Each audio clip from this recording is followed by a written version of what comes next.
Dokter bongkar rahasia besar ini. Inilah jam untuk program hamil. Tahukah kamu bahwa banyak pasangan suami istri sudah berusaha bertahun-tahun untuk hamil, namun gagal bukan karena masalah medis, bukan karena kualitas sperma, bahkan bukan karena kesuburan istri? Faktanya, menurut pengakuan banyak dokter kandungan, kesalahan paling sering justru ada pada jam berhubungan. Ya, bukan frekuensinya, tapi waktunya. Dan ironisnya, jam yang selama ini dianggap waktu paling romantis, justru seringkali bukan waktu terbaik untuk program hamil. Lalu, jam berapa sebenarnya yang paling ideal? Mari kita bongkar pelan-pelan.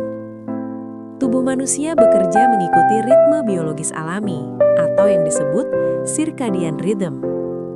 Ritme ini mengatur hormon, energi, suhu tubuh hingga kualitas sel reproduksi, baik pada pria maupun wanita. Pada wanita, hormon kesuburan seperti estrogen dan LH tidak stabil sepanjang hari. Ada waktu tertentu di mana tubuh berada dalam kondisi paling reseptif untuk pembuahan. Sementara pada pria, kualitas sperma, termasuk pergerakan dan daya tahannya, juga dipengaruhi oleh jam biologis tubuh. Inilah yang jarang dibahas secara terbuka. Banyak pasangan memilih berhubungan larut malam karena dianggap lebih tenang dan romantis. Padahal, pada jam tersebut, tubuh justru mulai memasuki fase lelah biologis. Hormon stres meningkat, suhu tubuh berubah, dan kualitas sel reproduksi menurun. Dokter menyebutkan, hubungan dalam kondisi tubuh kelelahan justru menurunkan peluang pembuahan meskipun dilakukan saat masa subur. Lalu, kapan jam yang lebih ideal? Berdasarkan pendekatan medis dan fisiologis, pagi hari hingga menjelang siang menjadi waktu yang sering direkomendasikan. Di jam ini, tubuh baru bangun dari istirahat, hormon berada dalam kondisi lebih stabil, dan kualitas sperma cenderung lebih optimal. Selain itu, rahim berada dalam kondisi lebih siap menerima karena sirkulasi darah dan oksigen sedang baik. Namun bukan berarti malam hari selalu buruk. Yang paling penting adalah kondisi tubuh, bukan sekedar jam di dinding. Jika malam hari dilakukan saat tubuh masih segar, tidak terlalu larut, dan tidak dalam kondisi stres, peluang tetap terbuka.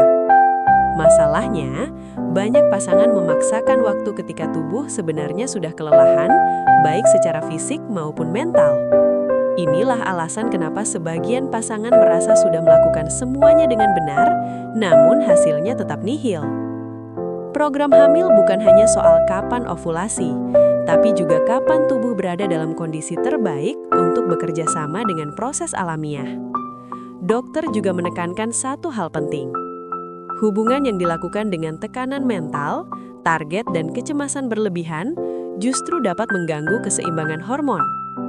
Semakin tertekan, semakin tubuh menutup peluang secara alami. Jadi, rahasia besarnya bukan hanya tentang jam tertentu, melainkan memahami ritme tubuh, memilih waktu saat tubuh paling siap, dan melakukannya dengan tenang serta sadar. Jika kamu dan pasangan sedang menjalani program hamil, mungkin sudah saatnya bukan hanya bertanya berapa kali, tapi mulai bertanya, apakah jam yang kami pilih sudah benar? Karena kadang perubahan kecil, hanya soal waktu, bisa membawa hasil yang sangat besar. Jika kamu ingin tahu lebih dalam tentang jam terbaik, kesalahan umum pasutri, dan tips medis yang jarang dibahas, pastikan kamu menonton video ini sampai selesai. Jangan lupa subscribe dan bagikan, karena siapa tahu informasi sederhana ini bisa menjadi langkah awal menuju kabar bahagia yang sudah lama dinantikan.